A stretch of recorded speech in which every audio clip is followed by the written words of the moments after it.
Clobberin time!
Clobberonimo!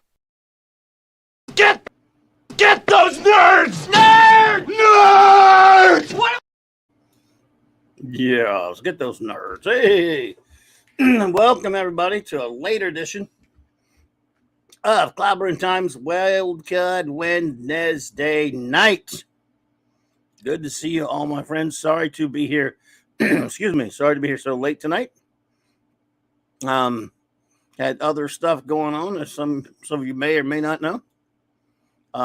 Just so much stuff. I was on Loki's, the usual Loki's comic roundtable earlier, and for those of you who know, and then was asked to go on my good buddy Doomcock's show tonight, and I didn't want to, be on there, limit my time there because it's been a while since I've been able to go hang out with him. And Raquel and I went on there, and it was very great. Shout out to the great Doomcock, my good friend, buddy. And always an honor and a pleasure to go on there and hang out with the great DC and his amazing friends on the panel. And so I was honored to do that, to go talk about some show that should remain nameless. It's definitely shameless, but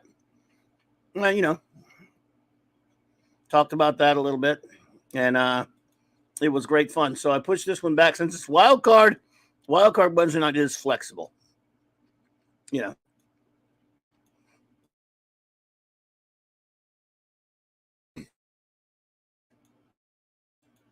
having some technical difficulties. I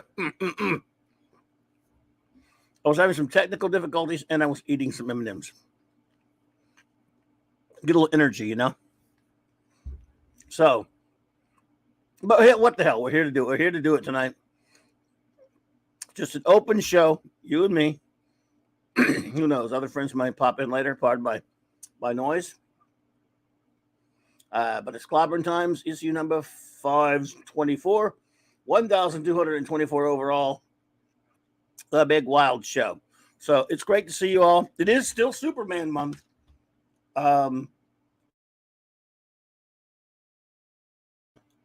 It was unfortunately one of the Superman reviews I was not able to do because Carlos was not able to make it. But I do shout out my great friend Michael at Retro Blasting for hanging out with me Monday night. That was a fantastically fun show for me. I really appreciate it. I had so much fun hanging out with my good friend Michael French of Retro Blasting. That was just unbelievable. So much fun. Always is, though, when I get to hang out with my buddy Michael. So let's do show notes. We just do a little few show notes here. We'll get on. Not much to do other than let's see here. This is the one that we did not get to do, Carlos and I, but we will try to get this. Since I couldn't do it tonight, it might be in March, but it'll still be in keeping with Superman month. It's going to get done as soon as possible. The Clobbies, the classic comic review, Superman Annual number 11, the Alan Moore and Dave Gibbons masterpiece for the man who has everything on a Monday Night March Comics Talk. It will happen. It will happen. Also, the great J-Man and I, in March, will bring you another visit to the wacky world of Bob Haney. In the meantime, let's see here. Tomorrow night, the clubhouse will be in session. Our wonderful first officer, R.M. Raquel Briggs, who joined me on at Doomcock show tonight, and it was great to have her there. She and of course the great Mark D with a C, the chief engineer. We'll be there. We'll be here tomorrow night at the standard time, 9 p.m. Central Standard Time. And then, of course, Friday night, I will be hanging out with 8:30 Central with the Comic Shop gang, Nick's Comic Shop, Friday Night Comic Shop. We will be reviewing Dave Stevens' entire epic comic line and all of his comics of The Rocketeer. But again, The Rocketeer by Dave Stevens will be the comic book review by the Comic Shop boys and myself. And let's see, up in here. And then, of course, Saturday Night Star Trek. Far more episodes of Star Trek Deep Space Nine to be reviewed in our ongoing mission to review all of real Star Trek 66 through 05, except no substitutes and no P-hards. So, let me see open here. And thank you, great Eric K. I appreciate that for the super chat, buddy. Thank you. He says only 13,776, and you can retry, Clubby. Okay, retire. Sorry, retry. I think I can do that many. I can't even count that high. You know that. Let's see here. So, Ben, again, shout outs. Let's see here. First, of course, the great wrenches, of course, always. The great aforementioned Eric K. Bronze Wrencher. Thank you, buddy. I appreciate that. Hope you're doing well and feeling better, man. Chris Persia, the Vindicated Wrench of the North. I don't know who's here and who's not yet because I haven't got a chance to look at the chat, but I'm going to shout all my wrenches out, whether they're here or not. The great Damon Martin, the Wrench of Iron. The god of wrenching himself. Lord Thoth. Shout out to you and the lovely Lady Thoth. Avon lives and long live the Legion, sir. The master of, the master of wrenching himself. Actually, he's the wrench without fear, but he's also a master of Earth 2. He and I preside over Earth 2, my partner in crime on Earth 2. The great J-Man. I don't know what I'm sorry. I'm all discombobulated tonight. Hungry Boy, master of the Clobberin. That's what I was thinking there. There you go.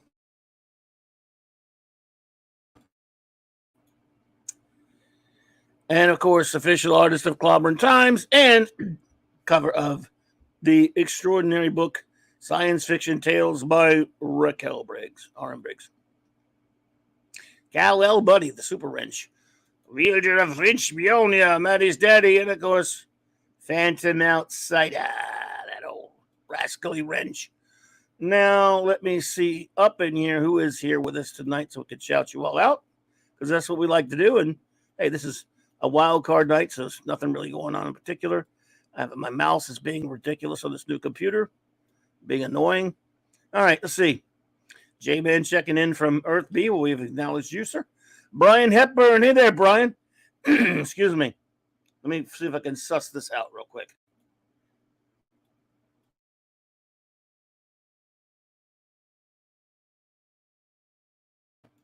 All right. Sorry, folks. We're at the wrong time. Keely Chow. Roll Tide, Keely Chow. What's up, buddy? Your Muslim uncle. Good to see you, my friend. Hey. Wagner. What up? Dr. Coffin. What is up? Thing ring. Do your thing. Yeah, good to see you, bud. Hang on. Who else is here? Oh my goodness, the beautiful face that always makes my night. The great, lovely, fantastic Legion of Memer Extraordinaire, the lovely Sherry. Hey, Sherry. What up with you? Good to see you. Larry, what's up, brother?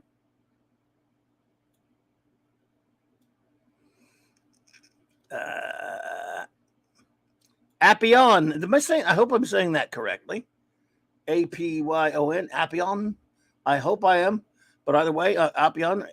Apyon. Appion. You can correct me. I'm just winging it at this point, but thank you for being here. I don't think I've seen you here before. Welcome, Bandit MD11. What is up, Bandit?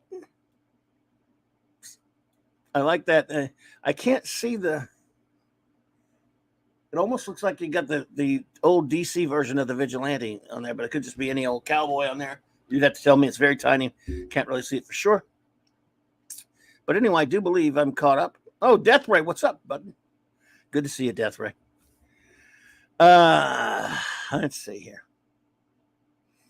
So we're all settled in now. Again, sorry the show's an hour late tonight, but there's not a whole lot going on. Is there? I mean, maybe there is. Again, I just had a lot of fun. Oh, just found me the other day. Well, Appion, I appreciate that. I don't know. Like I say, it's always great to have new people show up and hang out.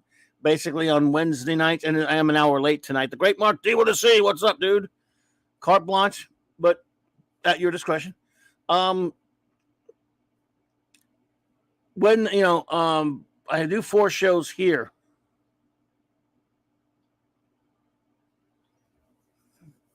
And I got you, Bandit. I hear you.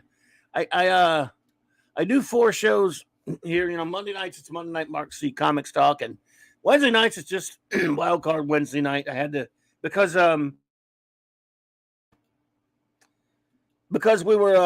Raquel and I were on Doomcocker. I had to make this show a little bit later than usual, an hour later. So I've been streaming since 7 my time.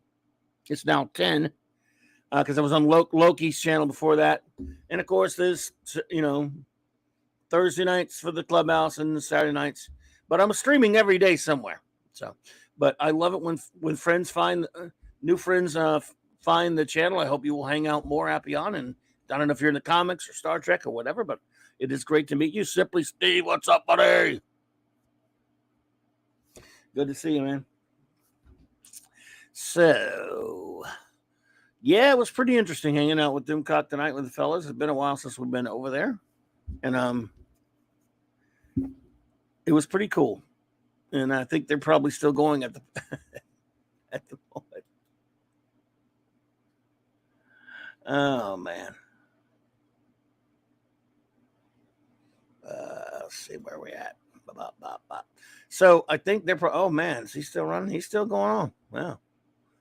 Yep, they were talking about Dr. No. All right, cool. We did that recently. Anyway, so that's cool. Where would we be at?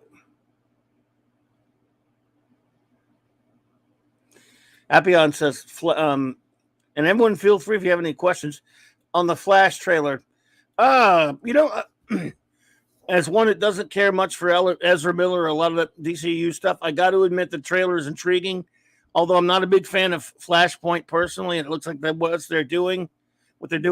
I think they did a pretty interesting. Actually, you cannot knock what they did with the trailer because it got a lot of people interested. A lot of people, it hit a lot of buttons for people, and I guess it looks like something I would watch.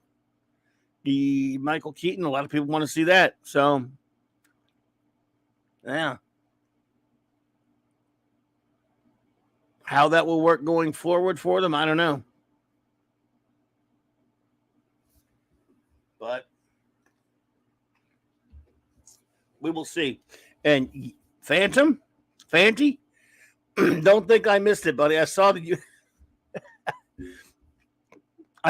you mentioned Superman number 164.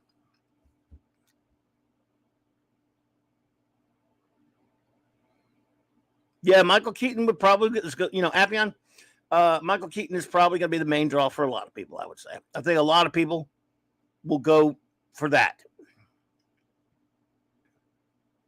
And Dr. Coffin says, I didn't want to see Michael Keaton back in '89.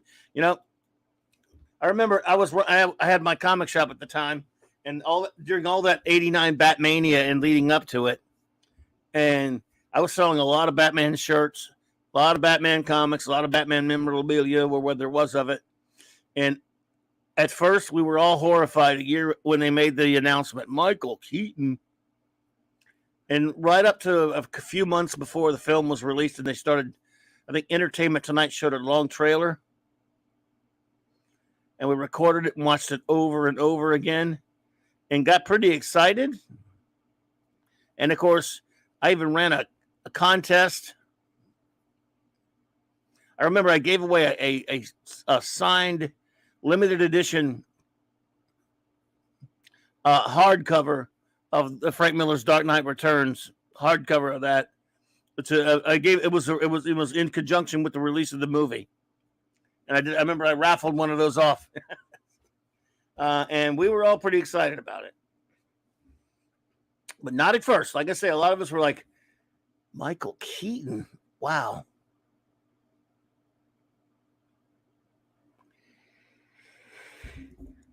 Yeah, Keeley, I got a few of them, that's for sure. But anyway, that was a fun time, though. That was a fun time. And I remember they came out with a bunch of Batman T-shirts at the time, and they're all based on Batman comic book art. They weren't based on the movie, not just insignia, but Batman on there, all this kind of stuff. And I remember we was talking about, I would wear my Batman T-shirts all over the place. And you could not go out into the mall or anywhere out in public at that point wearing a Batman shirt without some numbnuts going, hey, da-da-da-da-da-da-da, and like, shut up. And of course, I love Adam West. But you'd have to get that from every schmuck.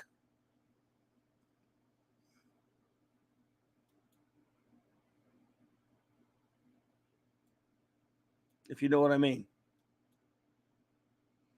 Every schmuck had a joke about the Batman shirt. But then after the movie came out, not so much. Nobody was making Adam West jokes then. And I love Adam West, by the way. He's and I got to meet him a couple times. Great guy.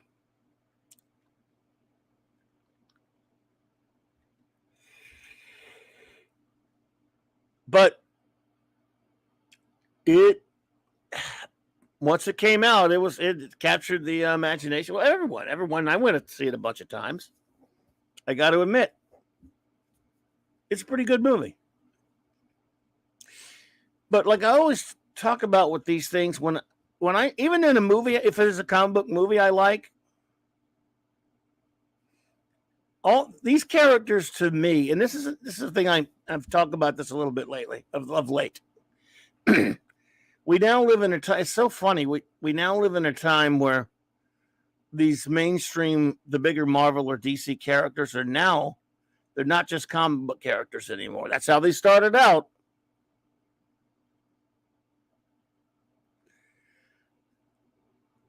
But now, hey Dave, good to see you, buddy. Now they're movie characters. In fact, they're barely comic book characters anymore. Now, not to me, of course. I still approach them from the mindset that they are comic book characters. I mean, I like some of the movies here and there, but to me, they're, because their point of origin is comic books to me. I mean, it just is.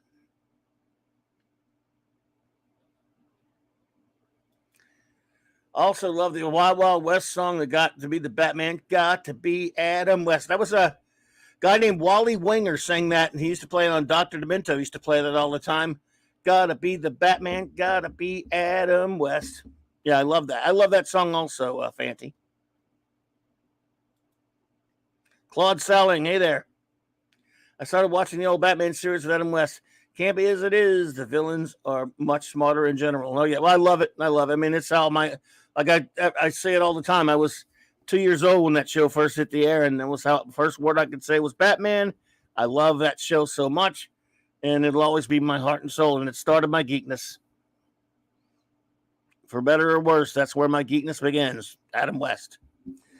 And again, I was lucky enough to meet him a couple times. He was a spiffing bloke. But still, I do like the Dark Knight Detective Batman as well.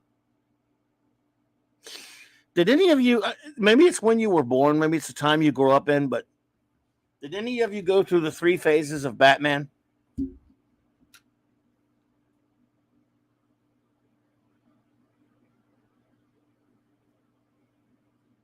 Because the 3 phases of Batman, I went through this. This is with regards to the Batman TV show.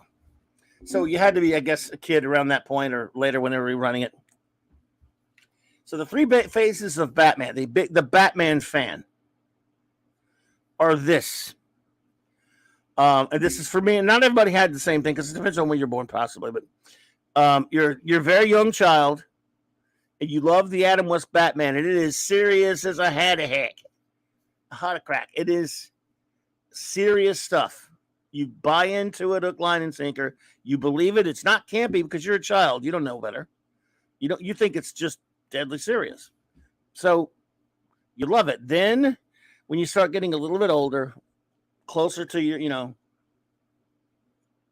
well, for me anyway, when I remember I got this book, Batman from the 30s to the 70s, and started seeing some of the serious Dark Knight Detective Batman, when you start seeing the O'Neil Adams, Englehart Rogers, based more on the old, his original origins with, Bill Finger, and partially sometimes maybe slightly contributed to by Bob Kane, but only the art. Because Batman was really created mostly by Bill Finger. But anyway, the Darker Knight Detective, which was the majority of what the character is. Some people grow a bit of resentment, when you get in closer to your teens, resentment, and then you get into your teens, you don't like the TV show. You said they're making fun of Batman. Like if you hadn't seen it for a few years, at first you go, they're making fun of Batman. I hate it. Now, that didn't happen to me. But it happened to a lot of people. But I was around a lot of it. Like people saying, the TV show's big. And yeah, Death Ray, there you go. Like I say, I never thought I went through it. But maybe I hit a little and I just don't like to think about it. But a lot of people did. But then when you get, all I know is when I got to my late teens, it was over. I loved the Dark Knight Detective Batman, but I still had that place in my heart. Hey, Donnie Pearson. Good to see you. I still had that place in my heart for the Adam West Batman, even though as a fan now, like when I was in my early teens into my late teens,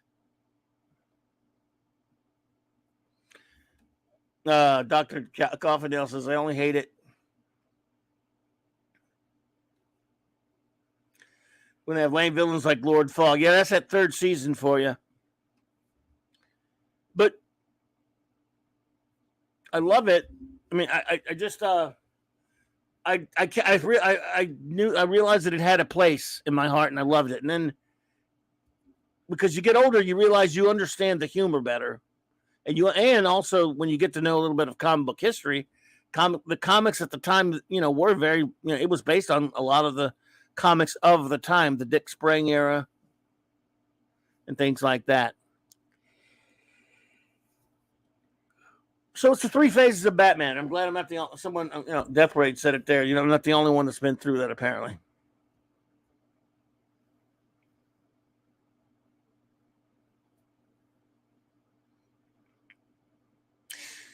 Oh, you didn't.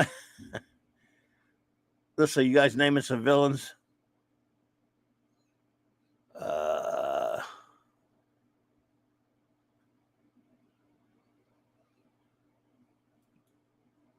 Shame, Keem Tut, and Bookworm. I like them though because I don't know if you're saying whether you like them or not, but I liked Shame and King Tut. So I'm glad. Yeah, we all have those phases, right? You start. It's great stuff. Happy on. I don't.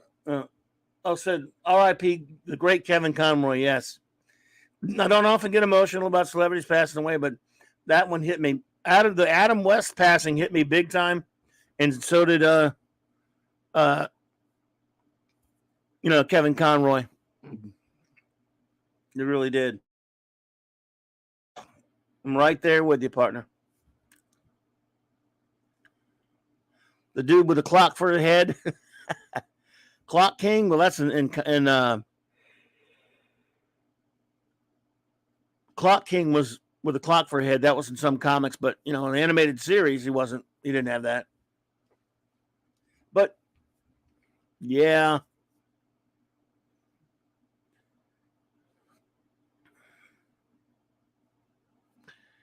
well, Fanty, you are a Superman among men. Fanty Outsider is the man. You phased on by. Yvonne Craig, hubba hubba. Yvonne Craig was my first love as a youngster. My first loves, like a lot of people, came from television. It was Yvonne Craig and Marta Kristen from Lost in Space. So yeah, love them. But yeah.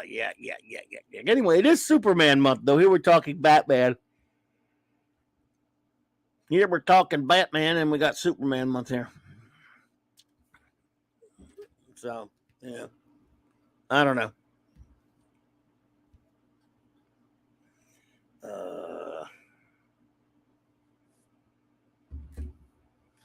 I, I was hoping to get one more Superman show in, but that didn't work out.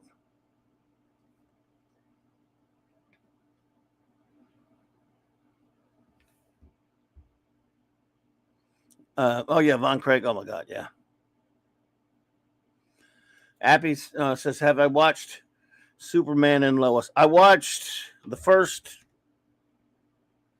I think most of the first season, and I'm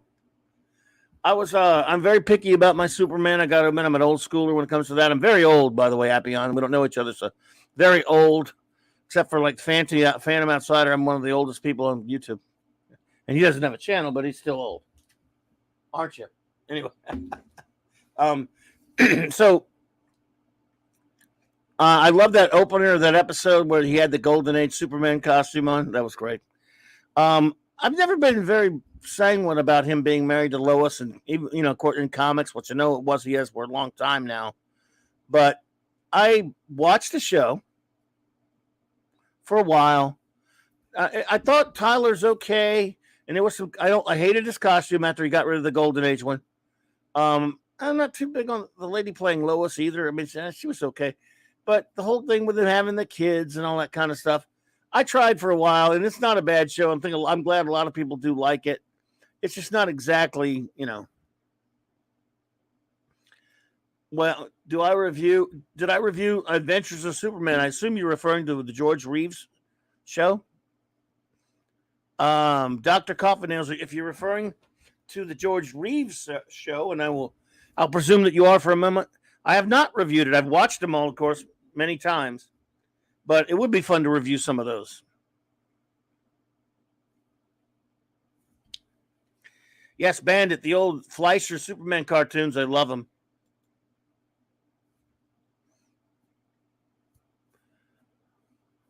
I love George Reeves' Adventures of Superman now, and I've been aching to go back and watch some of those again because it's been a while. But I love it. So yeah. Right now, because it's Superman month, I wanted to do some Superman stuff. So I've been going back, deep diving on the Superman animated series, the Bruce Timm series from the 90s, which I do love with a lot of conditions. And I've been watching a little bit of the Ruby Spears Superman cartoons from the 80s as well. I like the Golden Age suit, and then the black and silver suit from the Bizarro world most on. Okay. I never liked any of those black suits on Superman, but a lot of people like them. But yeah, look, Eric K, what's up, buddy? Thanks, man. He says Clobby is so old he went to Bedrock Elementary. That's true, and they named it after me later. Just rewatched the George Reeves Superman shows. It holds up surprisingly well. There you go. John Shaggy Rupas. Hey there. Good to see you. I used to, even as a kid, because, my first exposure, as I said, to Batman, of course, was the Adam West show. But my first exposure to Superman was the Filmation Superman series on animated show. And thus, from there to cartoons and comics, whereas then there was George Reeves, and the George Reeves Superman, obviously they were very limited in what they could do. He had to lay on a washboard thingy for the flying scenes. I mean, when you're a kid, you don't care. I mean, kids today wouldn't like it, I guess. And I loved it. I mean, I loved the show. But we used to laugh at how people would shoot bullets and they would bounce off of them, and then they would throw a gun at him and he would duck,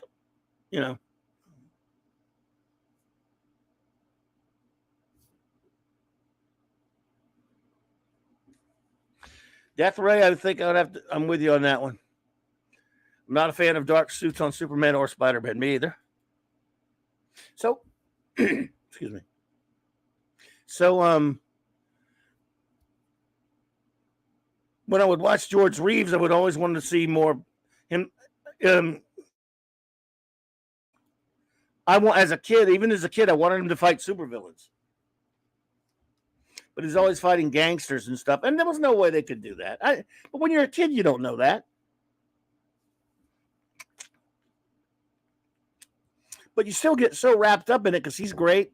George Reeves' presence is amazing. And you just watch it and you sit there in anticipation of getting to see Superman.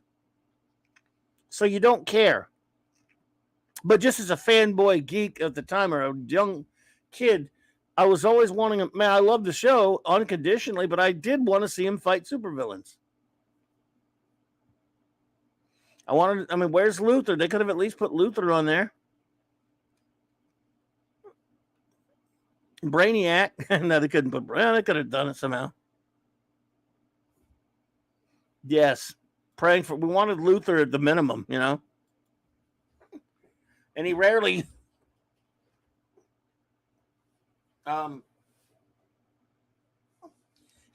ever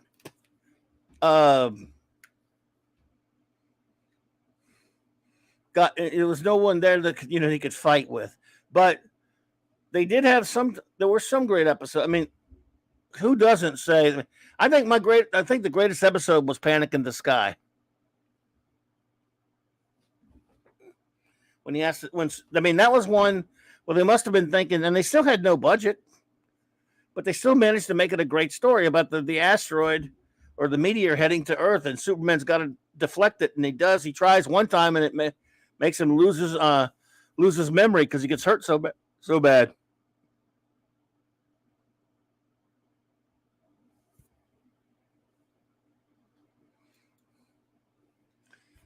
Anything even close to superheroes or sci-fi on TV was something, as a kid, you couldn't wait for. $6 Million Man, yes. Bionic Woman, Hulk. I'm the same exact. Well, Phantom, that was must-see TV. Yeah. I mean, and we love that stuff. We just couldn't wait to see all those things. No question about it. Loved it. And we were we're spoiled now. Back then, man, we took what we can get.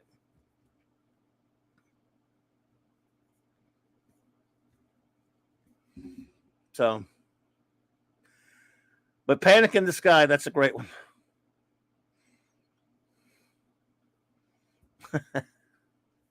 Oh, man. Hey. How's it going? What's up, dude? Are you the Invisible Man tonight? What happened to your avatar? It's blank. No, it's not. I don't see an icon for you. Maybe that's just on my computer. But that's weird. That is weird. Let me see. Does anyone else in the chat see Clobby's avatar, or is it just me? Now that's strange. I'm seeing it, but now I'm looking over at the stream, and it's not there. There's nothing. I didn't do it. Don't blame How could Mark. that be? I don't know. Maybe change your avatar and see if it changes. Yep. Why am I seeing it though? I don't know. Just maybe change it and then see if it goes back. Yep. Well, now. Now I see it. Yep. Really? There you go. That was weird. StreamYards does that sometimes. It's not you. It's just That's got to be a freaking StreamYards thing. I had the normal weird, thing went up there. Jesus, that's crazy. All that time I didn't have an avatar. Do you remember Exo Man? Yeah, wasn't that a pilot? Yeah, it was a one-off failed pilot. Yeah, looked pretty goofy. I loved it as like an too. 8-year-old kid. I thought like, oh, this is so cool, and then you watch it. I think it's on YouTube right now or different places, and you watch it again. Just so I haven't seen that forever. And then he runs out of air at the end. It's like, well, wait a minute. Why would he be running out of air? Just open the window on the suit. I remember zero about it. Yeah, I rewatched it not too long ago or skimmed through it. It's pretty bad. I mean, it's fun for the 70s stuff, but it's pretty bad. You can see why it didn't get picked up. Yeah, there you go. Oh, well, what's going on with you? Oh, not much. Just enjoyed you on Doomcock with Raquel. That was interesting. Thanks. That was fun. Yep. Yeah. Yep. Hope everyone caught that or go catch that on the rewind. Yep. Yeah. So, yep. Doomcock had a hell of a rant. I always love a rant from Doomcock, and Raquel did too. Yeah. I, of course, did not rant, but they did. You just had perfectly. facts, I was perfectly, subdued compared to them. But of course, but that was great fun. Yeah. When did those new episodes come out? Is that Thursday? It's Filth? Thursday, right? The 2 a.m. 3 a.m. your time. 3 a.m. Yeah. The unmentionable. Not staying up for that. Not staying up for that. I'll be up anyway, so I'll sit there and drivel through it, I guess. And I'm sure it's going to be the greatest thing ever. Yeah. But I'll sit there and watch some Superman cartoons instead. Yeah, I've been watching the animated series. Well, I think I was listening before, but yeah, Batman was the, where you got into superheroes and Superman. I probably saw the Batman TV show first, I'm guessing. That's my earliest memories. But I would love watching that Superman, Adventures of Superman show. Oh, yeah. And I recently just acquired those, so I got to start watching some of those again. Superman, and he's in color too in later episodes. Imagine that. Yeah, no, I was thinking of the cartoon, but yeah, you talking about George Reeves? Oh, George Reeves, yeah. You need to go back and watch it. Well, the first season was in black and white. Yeah. I think it was just the first season. And that first season, when you had a black and white TV, was it you didn't know? It was always black. You got a color TV. It's always black and white. Yeah. That first season was though, and the first season had Phyllis Coates. Actually, although the Superman and the Mole Man movie that they made, which had no flying scenes, was with George Reeves. That had Noel Neal. Was that a pilot, or was that the pilot? It played in theaters. I think it was a pilot type thing, but back then it was weird. But it played in theaters because it was also there were 2 Superman serials before that with Kirk Allen. Because I was just reading about that later. They cut that into an episode, by the way. Later, And I think that was in black and white, wasn't it? Yeah, because it's on the DVD. It's as a show. I have the DVDs of the early seasons. I didn't get them all because there's 7 seasons. Yes, true. His costume was gray, but then of course it was in color after I'm pretty sure it was after the first season. And back then there probably wasn't a lot of color TVs going around either. No. It was rare. Yeah, he had to really save up for color TV. Yeah. How many seasons, Larry? Do you remember how many of the seasons were in black and white? Maybe it may have been more than one. It may have been a couple. Maybe the first couple or whatever. I can't really remember off the top of my head, but I watched them all. That's all I know. And yes, it was very nice colors when it was in color, very vivid. And yeah. Well, season 1's black and white because I'm just checking out. Oh yeah, it definitely is. Maybe 2 and 3 are. Let's see season 2. I'm just grabbing episode season 2. Well, that's black and white too. Yeah, season 2 is black and white. Maybe in the first 3. Let's see season 3. Nope, season 3 is color. Okay, that's the first one. I'm 32, and my grandma actually gave me the old Superman animated shorts. I remember watching those and Betty Boop. Yeah. If you're talking about those Fleischer show, the Fleischer shorts are fantastic. Yeah, those are great. So good. Bum, bum, bum, bum, bum, bum, bum, bum, bum, bum, bum, bum. Yeah, first two seasons. Like the strange First two visitor from Clark Kent, yeah. the other world, the Man of Steel, Superman. Bum, bum, bum, bum, bum, bum. And I love that Bud Collyer voice. I always loved it when he would go into the. This looks like a job for these Superman. He would, yeah. And he did the voice on the radio show at the time as well. The radio show was huge back then too, right? I mean, that was good. Yeah. radio was where it was at, right, for a while. So right, Clayton Bud Collyer. I had an aunt who would was watching Superman. She's like, Mark, Superman's an old man now. Just teasing me. Like, what do you mean he's old? He's like, he's been around a long time. He's an old man. That's true. Just a running joke. Well, when I was a kid watching those George Reeves cartoon, live action Adventures of Superman show back in when I finally got to start seeing them when I was pretty young back in the 70s. For years, okay, watching that show, I didn't know he was dead. I didn't know that he had passed. You don't know that crap when you're a kid. Yeah, you don't know that. Yeah. I forgot, and I remember when I heard about it, it was like you'd think he died just 2 minutes ago after I heard it. I'm like, oh man, I took it rough, and I'm trying to remember where it was. I must have been like 12 or 13 or something when I heard about it, and I said, no, Superman's not dead. I mean, oh no way. No, yeah. And it was what are the thoughts on Lois Clark? $2 super chat. Thank you so much, Larry. I'll get right into that. But I say, in fact, it was before the Superman the movie came out, so it was like 12 or 13 when I found out that George Reeves, because for years I'd watched the show and love it. Of course, we all know he died, at the 1960 or something, somewhere up in there, 59, 60, so somewhere up in there, right?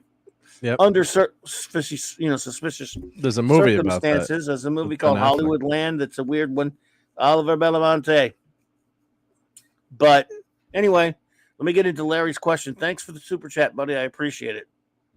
Small thoughts on Smallville and Lois and Clark. I'm such an old school stick in the mud when it comes to Superboy and Superman. I never took kindly to Smallville. A lot of my dearest friends on this earth love it and they're fans, and I respect that. I just, the two guys that made the show, I forget their name off the top of my head. They did a show.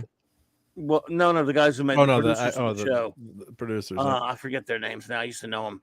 But they did a show right before that came on called The Strip that we used to, with Sean Patrick Flannery that I thought was a pretty good show, and it didn't last. But anyway, they did this. When they came on Smallville, their first things out of their pie holes were no flights, no tights. I'm like, well, you know what? That's a good way to tell me that as a Superboy fan that he's not going to be Superboy or Superman, so I'm not interested. And I just stuck in my craw. I didn't want to watch it.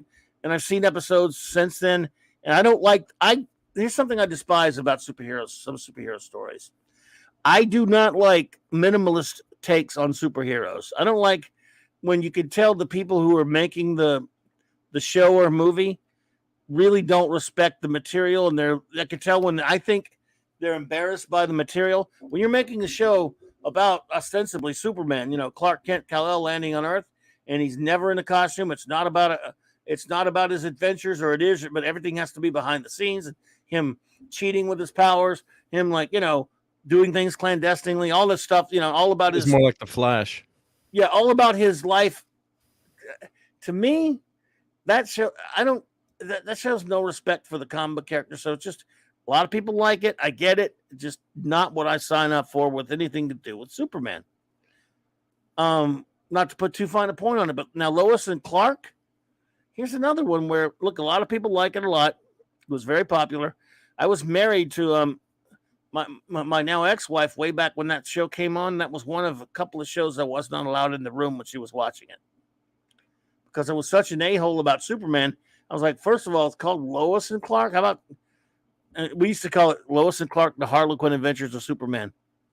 Because here you got a Harlequin romance novel using show using Superman and Lois, and I just, they're not a package deal to me. I'm a Superman fan, and it doesn't help that I don't like Lois. I mean, Terry Hatcher's wonderful. Don't get me wrong. But I'm I'm a Watch Lana what you fan. say, yeah. I'm a Lana fan though. Lois is a biatch to me. But people liked it, and I like Dean Cain, and he's a good dude in real life.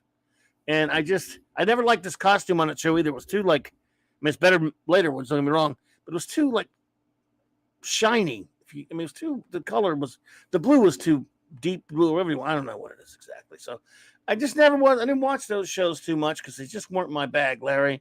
But I understand a lot of people really love them. When I got, you got to be giving me the Superman I want, and so that's just me being a dumbass fanboy. I'll fully admit it. And Well, I have happy. to say, I have a lot of friends that love Smallville as well. So yeah, I'm one of them. So well, you're fired. I'm fired. I'm gone. But I mean, I hear your criticisms, and they're not, definitely they're valid. But I think what they were trying to do was, show Clark before he became a superhero. But they kind of got rid of that no tights, no flight rule. Later on in the series, Not and they for had Superman though. They did it not for Superman JSA. though. But yeah, they had the JSA on, and they started having Green Arrow was on, Aquaman was on, who's actually the guy from or now he's drawing the blank Reacher. on the thank you. Yeah. So so they and Rosenbaum is Lex Luthor. I thought was fantastic. So well, the Legion sucked. Their Legion was terrible. Yeah. But I see I see what you're saying, but there was something about that show I really liked, and I did like Allison Mack as Chloe, although she ran into all kinds of problems. Hopefully she's on the straight and narrow now. But and Erica Durance, was meant for a teen. Yeah, that clip of her, Oliver Belamonte, what's up? Hey, Oliver, what's up, buddy? So it was aimed at a young teenage. I know it was audience, CW. I think yeah, before it was CW. it got better later. For what it was, I think we did get some good episodes, and it's definitely not perfect. And they should have gotten rid of that no tights, no flights rule. But it's and hey, it lasted 10 seasons, so it's got how many episodes? So 217 episodes. Quite a few. So I mean that's a successful run for any show. So I like Superboy show better. Like the Superboy show, and Lois and Clark was it's been so long since I watched that. We watched it every week, I think, to watch Terry Hatcher. My wife's asleep right now, so I think and part of it too is just hey, Superman's on TV, I'm watching. I don't care if it's good or bad, or and I do like Dean Cain a lot, and they did some good episodes too on that. So, but it was a different type of show, though. It wasn't, and heck, at least it wasn't that grim, gritty crap that we're getting all the time either, too. So, did appreciate it for that. A lot of people liked it. Like I said, I don't know. I'm not my bag, but then again, I'm very picky with my Superman, Superboy stuff. So I admit that. I mean, like I said, Superman and Lois was just sort of there for me. I mean, I didn't hate it. It just wasn't really what I stopped when I dumped out of reading Superman. Well, I'm so old. When I stopped reading Superman comics, they weren't married yet. Yeah. I mean, although let's see. I did go back for a while in the mid 2000s when with Jeff Johns took over the book again, then later Busiek took it over, but it was not really that guy. So I did pick up some Superman comics at some point there, but for the most part, after Byrne, what he did, just didn't stay with it that much. But that's it's the way you did like the Superboy TV show. The second season you said was really good. Well, the third and fourth season. There's some John Hames Newton, the kid who played him in the first season, lost his job on the show. I think he did some screwed up. I don't know exactly what he did, but they cast Gerard Christopher. But also in that first season, there was a really alpha actor playing Luthor. Yeah. And it's kind of funny at the beginning of the second season. I think if remember this right, Luthor was getting the chair, and he's trying to get away. He's trying to get away from the authorities, and he changes his face completely. Just like he does it, and all of a sudden he's a different actor, right? But an incredible fellow by the name of Sherman Howard. And man, that's my favorite Luthor of all. You ever see these memes online or like in social media where they'll say like Who's your favorite Luther? Superman, your favorite Joker, your favorite this, that, and the other. Well, I've seen the ones when they do the best Luther of all the ones to play him, and there are a ton of them, right? They never put Sherman Howard there. Sherman Howard's my favorite outside of. I mean, Gene Hackman's great, but he's more of a funny Luther. Clancy Brown's great as the voice of Luther on animated series, but Sherman Howard is magnificent. He is kind of a crazy Luther, but he's just so good. He's a way better actor than Gerard Christopher as Superman, Superboy. But anyway, they had a lot of pretty good episodes in the third season because they got some better stories. I think they got better writing quality, and there's some great episodes in it. Again, they had a very low budget, but I liked it. Yeah, when was that on? That was on. And by the way, it got preempted. It was syndicated, so it was preempted so much, like 89. I think, what was it, like maybe 87, 88, 89, somewhere up in there, maybe. Yeah. 4 seasons. And it got preempted ago. all the time. Yeah, I mean, every time there would, it just you try to record it, and you would miss it because they did something stupid to it. I never got to see all the 4 seasons to this day. Now I think it's all over the place. I think I don't have it. Probably it's on Tubi or something. I think somebody made me a copy. I think a friend might have burned them for me. But I remember there was this episode that I really loved so much that I went to this con in 2000, and Gerard Christopher was there, the guy that plays Superboy. And we got to talking, and he was just really cool. And turns out he's big into Supercar and Thunderbirds and all those Marionation shows. Oh, yes, puppet shows. So we're talking, hanging out, and he said he could sell me. I told him about this episode that I love. He said, "Well, I can sell that to you," because he was selling stuff, but I have to send it to you. And it was a 2-part. He was going to send it to me, the VHS from the copy from the Masters. It was because that's the only way you can get it, because we had a really crappy recording of it. So it was let's see here. It was a 2-parter, the one about the alternate dimension one. I think I probably told you about once before. It was called The Road to Hell or something. It was a 2-parter where one part there was a universe where Superboy had snapped and killed Luther because he did something really bad, and and then they had another one with the second part of it where Superboy had baby Kal-El had landed and was raised by this neo-Yahtzee guy, so he became a dictator. And anyway, that's the plot. But I wanted that one. I wanted a better copy, so I paid him for it, gave my address, and a couple of weeks go by, and finally it shows up. It's a VHS tape now, in a stupid envelope. It's all crushed up. I'm like, holy crap! You didn't pad this thing one bit. And so I tried to write him back, nothing. Right, a year or so later goes by, and I see him at Dragon Con. And I walk up to him, and he remembered me. We were talking. I said, "Well, and I told him, so, dude, you sent that thing, but I can't. You sent that tape, and I can't watch it. It was crushed because you didn't pad the thing, man." Did you pay for it, or you sent him money? Yeah, for it, I paid him at the con. I paid him at the con. Superboy, I could trust him. Yeah. Of course. Yeah. He was like, "Oh, well, really? Okay." He didn't offer to do anything about it. He said, "Oh man," he just said, "Dude, by the way, look, see that chick over there?" I said, "What?" He said, "Yeah, I've been talking to her and stuff." Like, he started telling me about some girl he was wanting to score with. I'm like, "Holy shit, you're Superboy. You didn't even talk to my fat ass about it." But, and yeah, he just never occurred to him to say, "Oh man, well, let me get you a cup. Let me replace that or anything." That's yeah. Maybe he got exposed to some red kryptonite. I guess it is. But speaking of red, look, Terry Hatcher's pretty nice, but that show, in my opinion, of course, it's Lana Lang. Stacey Haydick is Lana Lang. I maybe just because I'm a redhead guy, she's my favorite. Ooh man, she was beautiful. Still beautiful to this day. I think she used to be on Sequest too. ESV. Yeah, I think so. Yeah. Yeah, so I didn't watch that Superboy show that much. I think it was always So it's syndicated, so it would have been on on the New York. It would have been like Channel 11, I guess, or Channel 9. It was syndicated, so it was always in weird spots at night, different things like that. And the first season's terrible. Second season they tried a little bit. They had a really, it had no budget, dude. They had Mr. Mixes-Pitalik.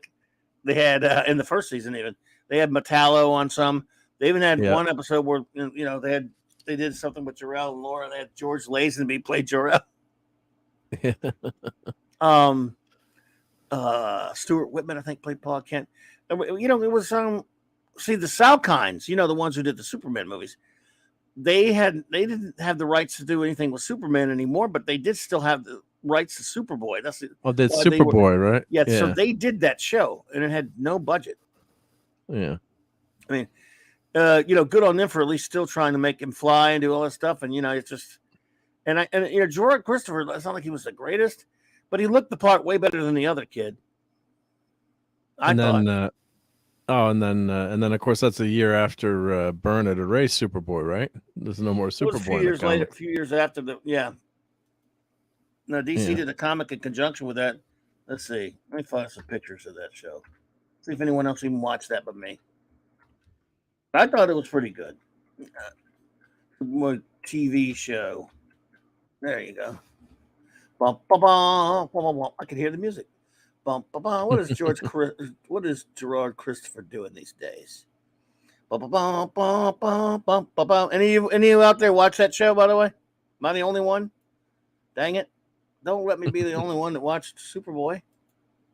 But my friends did. We all watched it. We all, you know. But like I said, the first season sucked so bad, I didn't want to go back and watch it. Oh, it was the first weekly TV series produced at the then new Disney MGM Studios. Ouch. Then they moved to Universal Studios, Florida. Yeah. Interesting, yeah. This is the first guy. John Hames Newton. The first kid. And then, of course, my good, close personal friends. Yeah. Who owes you a VHS tape? Who owes me a VHS tape, the Bassage, but he's Superboy. You can trust him. I liked him better. But you know who I really liked? Lana. I can see why. Lana was Mr. Mixelplick. Michael J. Pollard played Mr. Mitchias Pidlick. He was, of course, the episode of Miri of Star Trek. He was and Bonnie and Clyde, that a very old actor at that point. Keely Chow watched it. There you go. Hey, Polly's Minions here. Oh, Polly is here? Oh, my goodness. Hey, Polly. How is the puppy, the pepperoni? Hope doing well, my dear. Good to see you. So, yeah, it was like I said, they had some good stories. Oh, look, there's Mr. and Mrs. Billick. You're right now.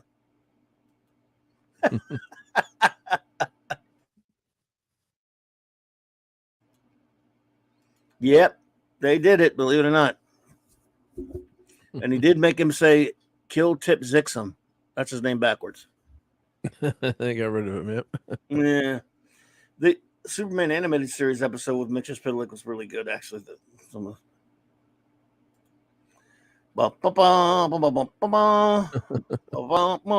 then he came back. There you go.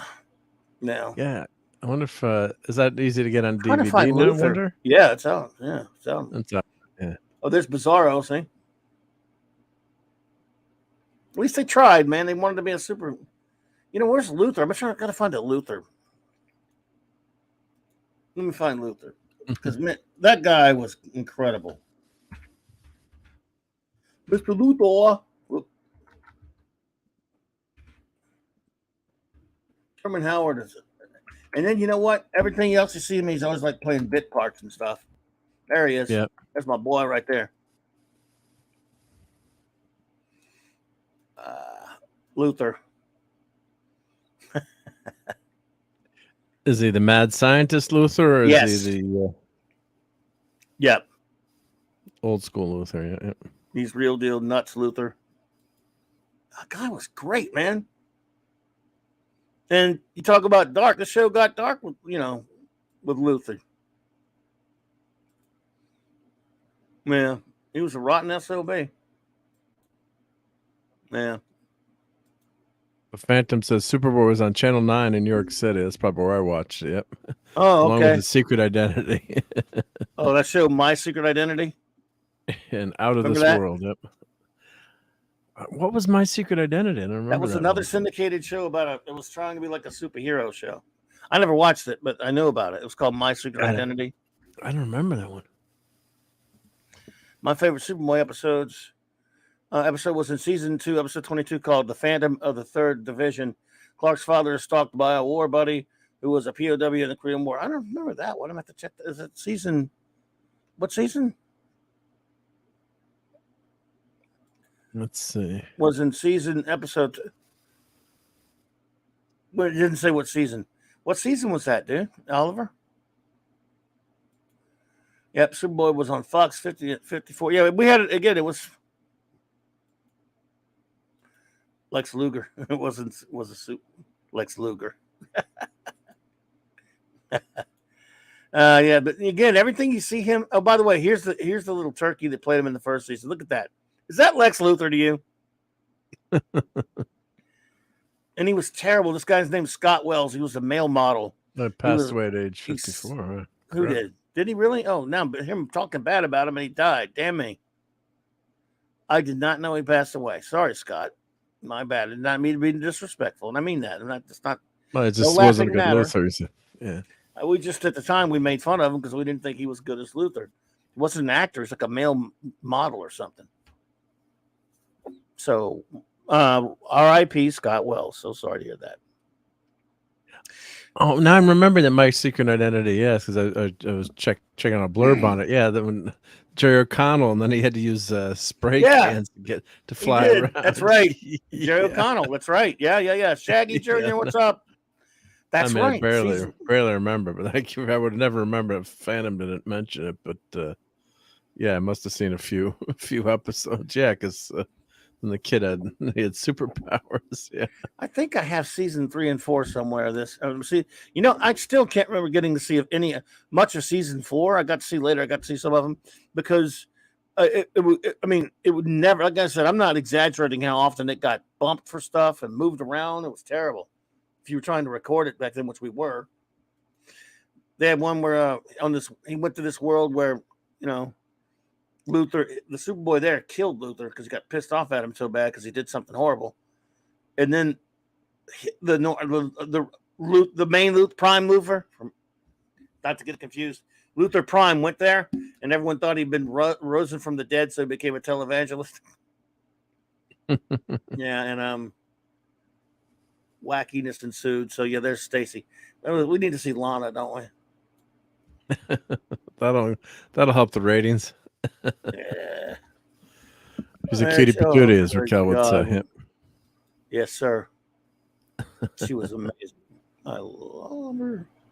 And look, there's George Lazenby. George Lazenby is Terrell. I should have never given up Bond. Yeah, that's what he's saying. I'm here because I gave up Bond. I could have been a contender. Yeah. And she's still, by the way, she's dressed as Brando. Yeah. Stacy. I love you, Stacy. She's still acting. Yeah. Yeah, she's gorgeous. Look at that. Oh, man. So anyway, that's superness for you. So that's a cool show. It was, again, they in DC did a comic based on it, which I even bought that for a while. It was based on the show. So good times. Yep. Simpler time. Yep. Good old times there. So yeah, I don't think I ever even watched my Secret Identity, but I knew about it because it was so dumb. He had to use like you said, spray cans to fly. Yeah, I remember. I just remember barely remember, but Phantom jogged the memory there. Yeah, so yeah. But yeah, because anything that was superhero, you're like, oh wow, is it gonna be the next greatest American hero?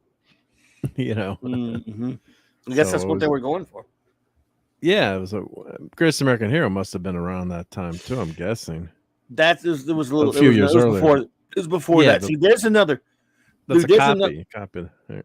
You mentioned that though. There's another show that was so. I mean, now we look back fondly on it. And back then, we were glad to get anything, but that's another show I was more critical of than enjoyed. Love the music. I mean, the song, right?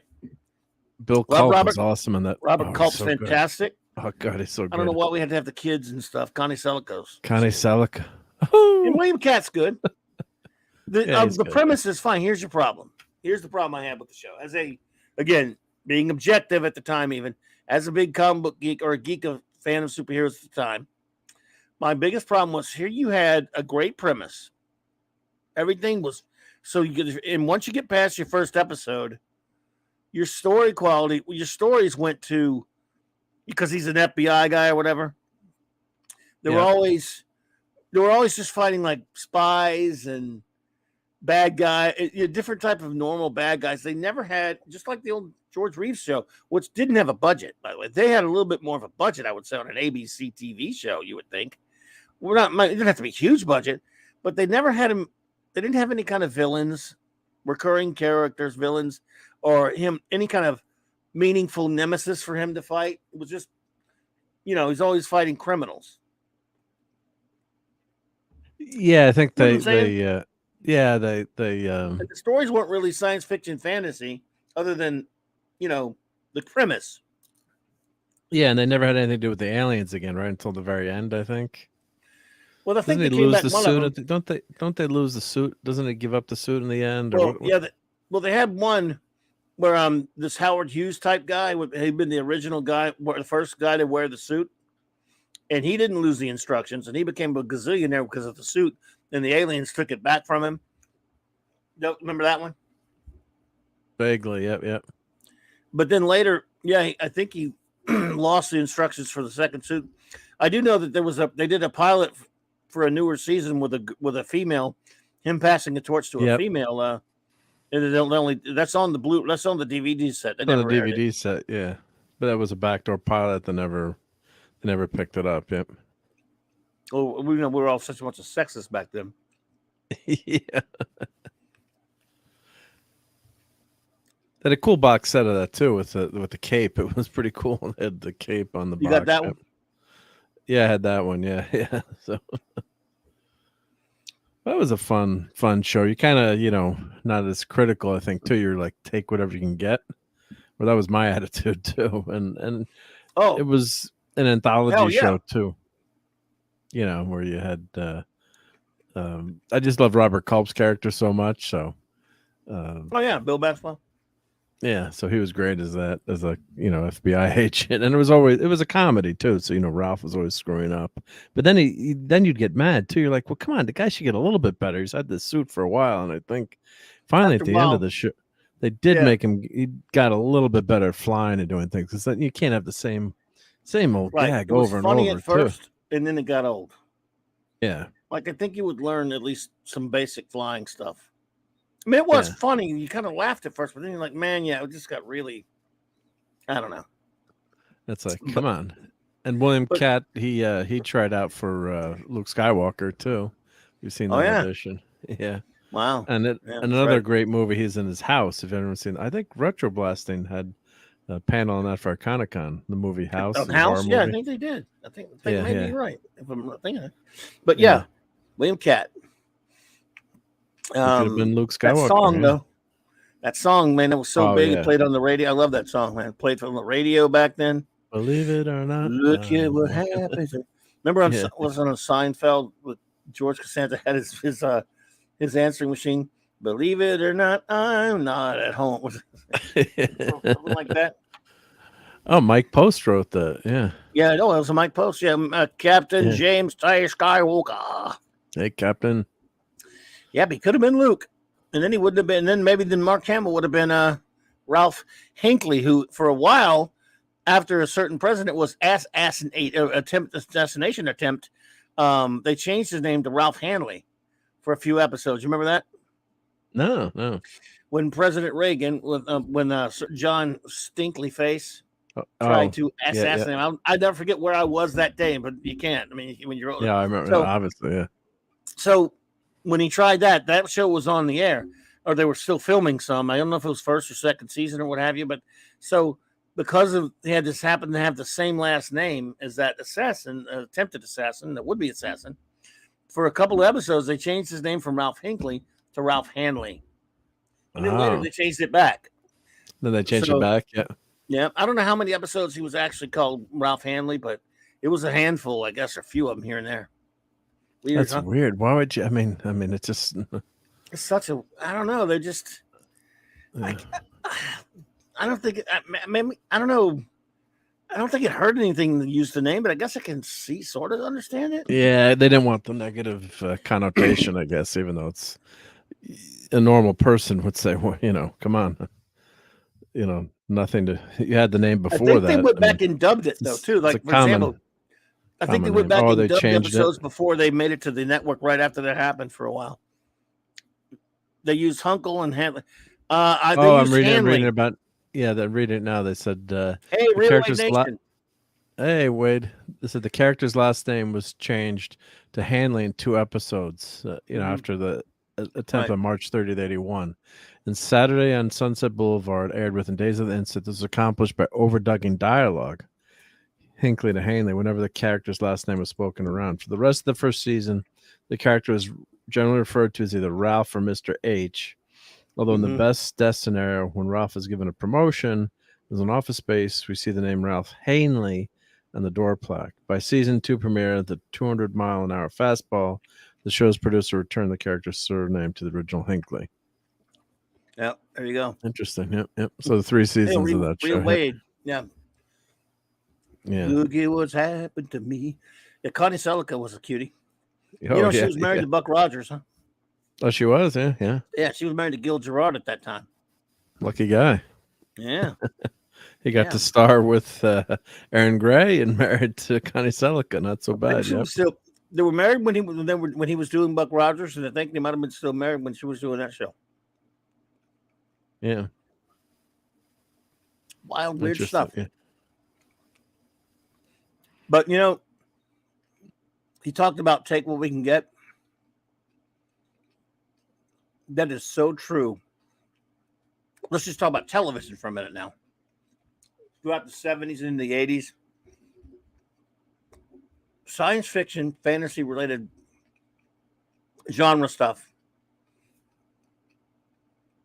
while kind of popular in movies, on TV, a network wouldn't take the chance on them too much. So when you got a show like Greatest American Hero, or a couple other anything that's like a science fiction type show, man, we went nuts because we knew that there weren't going to be that many on the fall schedule. And they almost never lasted. It just didn't last. So you took what you could get. Literally, I remember when V came out, the miniseries, that was gigantic. That was one of the things that was one of the biggest things that science fiction that the normies would watch. That means you got to have, you got a sequel. Remember the first V miniseries, the 2-parter? Oh yeah, it was great. That was amazing. Yeah. Alejandro Flores Ibarra, good to see you. Oliver Belamonte, buddy, says, in the Greatest American Hero, William Katt's character is what he is that when he flies, he crashes every time in trash cans. Katt made a cameo as a priest in CW's Crisis on Earth X. Oh, really? Wow. But V, that first one, I know we're going all over the place here, but it's open. It's open. Oh, it was wild card, that right? thing, it was so weird that how many people were talking about that, man. Even my parents who don't like any science fiction watched it. I couldn't believe I was actually watching something with aliens in it with my parents. Because it had aliens in it and shit. Yeah. I can't believe they're watching it. Yeah. Did you watch V? Oh, I love V. God, that was huge too as a kid in school. I remember V's going to be on tonight, because like you said, you didn't get that much sci-fi stuff, and that was a miniseries. And back then, miniseries were major deal. I mean, today I think a miniseries is almost dead on broadcast TV. But you had shows like there's only Roots or Shogun, and there's only two for the first time. Yeah, I love it. But it was a big deal. It's on TV Guide, it's on the news. That was an event, man. Yeah, and then we're getting something sci-fi too. So, like you said, you got some normies to watch it too in terms of normies loved it. Yeah, so and Mark Singer was great. Yeah, the cast was great on that show. Yeah. I cannot help but wonder if I liked V the Final Battle, but what would it have been like? Kenneth Johnson, who made the Incredible Hulk and some other shows, he created V, but he got pissed off at the network when it came to V the Final Battle, and he left, so he didn't make that one. Okay, yeah. And that's why he hated what they made. He hated. I liked V the Final Battle. I was a kid. I loved the character Michael Ironside's character of Sam Tyler, and that was a 3-parter instead of a 2-parter. He just hated it. Hated it, but I still liked it. As a kid, wasn't as good as the first one, maybe, but it was pretty good. And then recently, did you ever watch the series? Yeah, it was pretty much a mess. Yeah, I watched that recently back on Tubi, like about a year, earlier last year. And man, oh man, that show was a mess in the last few episodes. They left you just it was 19 episodes. Because you know what? I remember when it first came on TV, I watched the first few and I didn't care anymore. So this was the first time I think I watched all of them, just about less than a year ago. And I'm like, holy hell, what were they thinking? Why they just left it completely weird and broken. And I think one of the girls on that show, one of the actresses, was also on. Was she on Did she play Supergirl on Smallville? I'm trying to remember now. One of the obscure random tie together, but I think I don't know. Laura. Yeah, wasn't she super? Wasn't she? I don't know. I'll goggle it. Goggle it. Alejandro says, I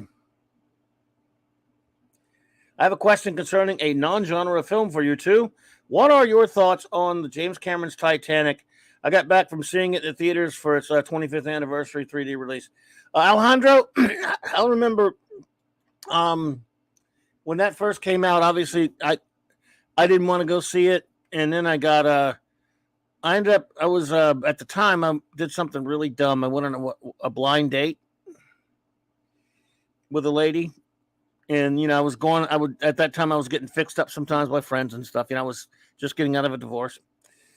And I took a blind date to see that movie. And, well, we didn't date. We didn't have another date because I kind of went off on the movie a little bit. I put it like this.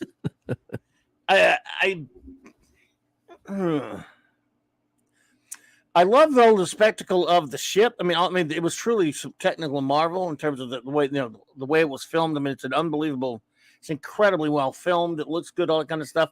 But personally, I don't like all the Leonardo crap, all the Roman. I mean, it's a good movie. I mean, it really is. I got to admit, but it's not something. I mean, it's really long, and I don't know. I guess I think it's a technical marvel. I just really wasn't into all the romance stuff. But don't listen to me because it was one of the most successful movies ever. And I'm sorry. I guess I do have to give it credit. At least we found out that two thin people can't fit on a door when a bitch just really just decides she doesn't like the guy and she's going to let him die in the water. I mean, I'm sorry. My wife said she would have found a way for me to fit on the door, even though I'm quite oversized. But yeah, and he's a little shrimp. And he could have got on that. He could have got on that door. That's all I'm saying. I think she weighs more than him, probably. Yeah, he could have got on the damn door. I mean, I don't like Leonardo anyway, so I'm not a big fan of Leonardo. But it's a remarkable technical accomplishment. I got to say that for it. And you just saw it in 3D for the 21st anniversary, huh? It must have looked pretty good. I mean, technically, like you said, it's an incredible movie. Recreating the Titanic and. Dr. Robert Ballard finding the Titanic and all the work James Cameron has done, although you could argue maybe he's got a little loopy lately in some of his statements, but incredible technology, incredible engineering, not an easy movie to make, anything with water, ask Steven Spielberg. So, the actors went through a lot to make that movie. It wasn't even a door. Look, it was a piece of wall paneling. Wow. Yeah. And it was smoking room. Yeah, I think they if you watch Future Man, I put the clip in before there's an episode making fun of James Cameron, and there's Cameronium as an element. Oh yeah, you told me about that. And then they go to the museum, they have the piece, well, they called it a door in the episode, I think, besides wall paneling, but the door that was proven only to only could have one person floating on top of it. I'm paraphrasing, but I'll try to find the clip again and put in the chat. But yeah, it was hysterical making fun of James Cameron. But it's a lot of the ladies love that movie, and a lot of guys got tagged along to see it. I didn't mind seeing it. I thought it was well done for, hey, how are you going to make a story about Titanic that's semi interesting? Other than the documentaries you watch, and I love watching those and how did the Titanic sink. But I think they did a pretty good job of crafting a story that was watchable. But I never watched the one time. That's it. But what an amazing technical feat! All the sets and a lot of practical effects too, which is why it works so well. And it's so interesting to read about the Titanic. And we talk about it, but there were a lot of lives were lost, and although it's so long ago, but they Yeah. do pay reverence and respect to those people at the end of the movie, and the artifacts they brought up. But a lot of people lost their life on the quote unquote unsinkable ship. So man's hubris in the face of nature, nature always wins. But just yeah, like you said, it's one of the most popular movies of all time. I think it's in the top 10 probably. You got to rate things out for inflation, but it's was that the last really big movie that we had other than Infinity War, I think? Or What? trying to think of what, in terms of big, huge, massive blockbusters that just played for weeks and weeks and No, I don't weeks. know. I'm trying to think of what, but that's how big, depending on your age, that's how Titanic was. I think a lot of Was 16-year-old girls went to see it 20 times. over and over and over and over. It was always in the top 2 or 3 or whatever. Yep. So Yeah. yeah. Well, what are you gonna do? So yeah, but thank you for the question. I always appreciate anyone else has any questions. Please feel free. So yeah, those were, like I said, V. That was a cool show. I mean, well, cool miniseries. The show was kind of foobard. So, but we were happy to get Yeah. anything. I mean, sci-fi because it wasn't going or fantasy related or genre related because it wasn't going to last long. Yeah, and then they and then they yeah, that was obviously a parody, or not a parody, or satire on the Yahtzees too. So that was the other thing that was good about that show, or well done about that show. It was really great social commentary at the time too. So I found the Future Man clip. Here's the clip I can't making show fun that. of. No, I'm going to put it in the chat. Obviously, I Okay. can't show it, but put it in the put it in the chat. I don't think I've ever shown anything again after the other night. Alejandro says, weren't Phantom Menace or The Matrix giant hits in 90? Well, yeah. In 99, sure. But Yep. Titanic was 98. Or was it 97? It was 97, right? Because I was pissed off at it because it beat a far superior film in LA Confidential. La Confidential. I love that movie.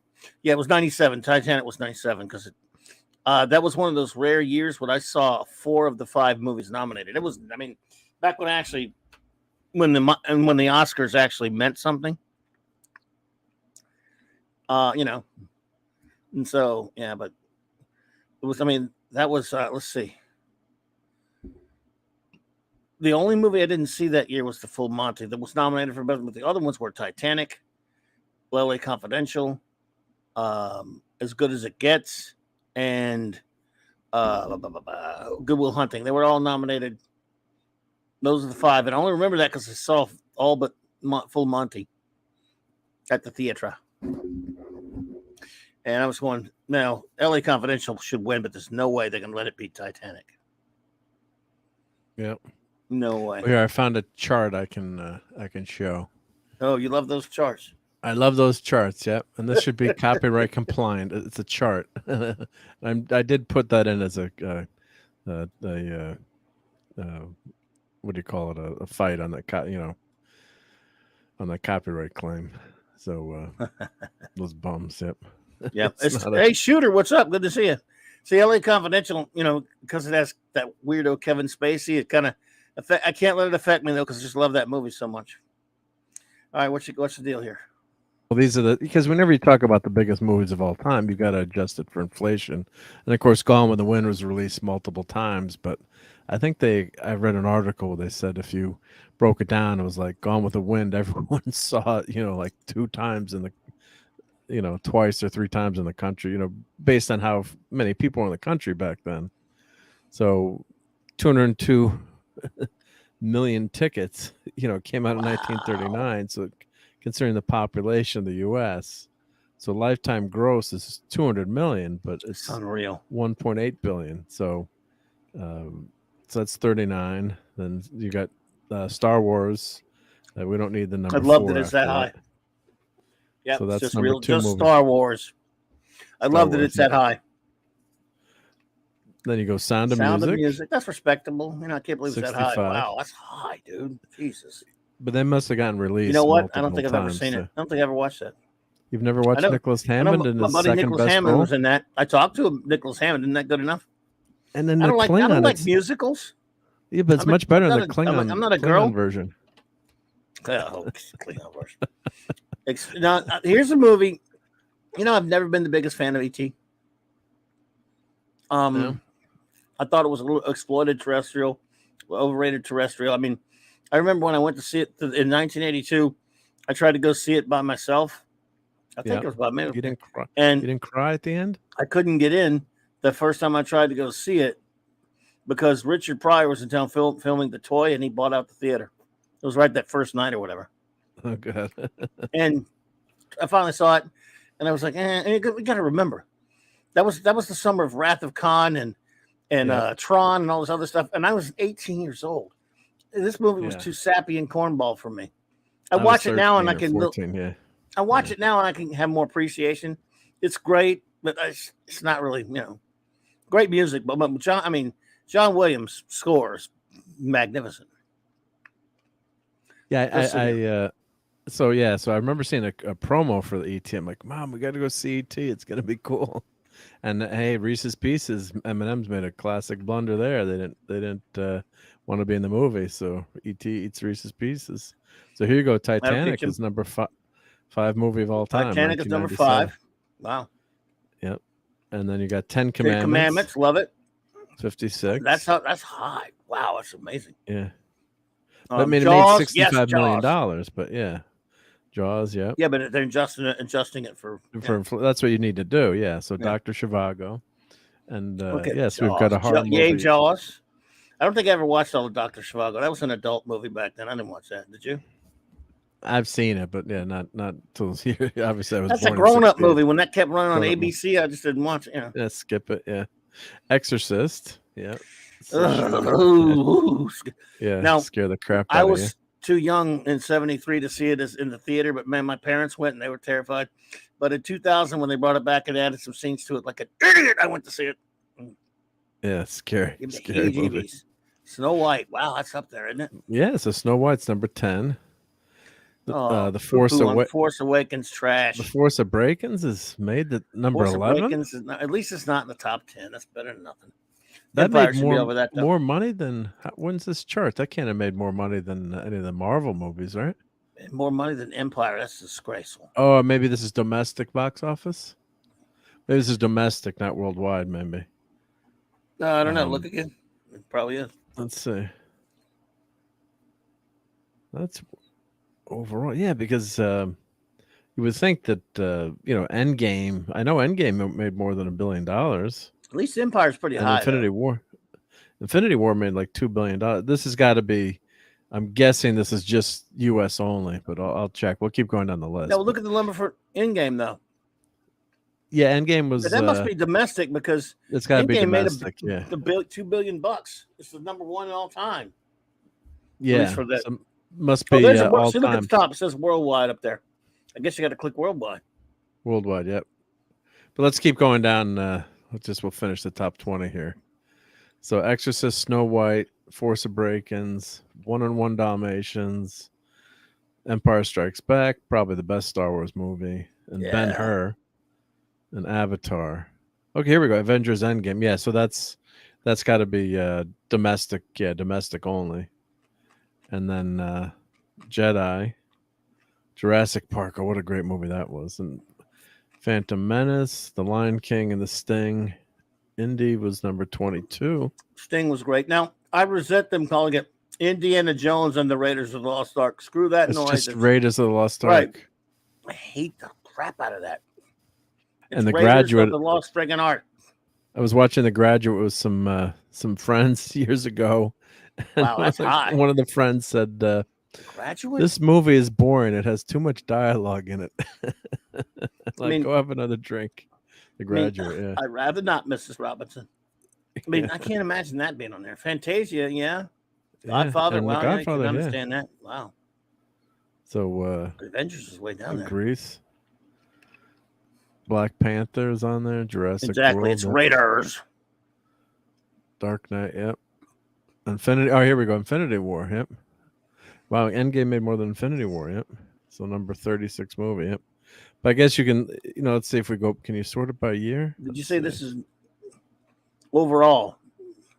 Overall, I'm guessing But this you is think domestic. It might not be domestic. It is saying overall. No, but I think it's if I click on Avengers Endgame here, it's gonna say, yeah, so domestic 858, yeah, international 1.9, yeah, worldwide 2.8 billion. So yeah. But it was in first place until they re-released Avatar it again. Well, here, let me go back to all time and see what we. Does it do overall? I guess if I click all time, does it just give me? Let's see. Top lifetime. Oh, here, worldwide. Boom. Weird. Yeah, so Avatar. It's not giving it adjusted by inflation, I guess, here, but yeah. That's weird shit. So Spider-Man No Way Home did pretty well, too, yeah. It did. So what is this? This is worldwide now? Top lifetime grosses. World, domestic, the whole kit and caboodle.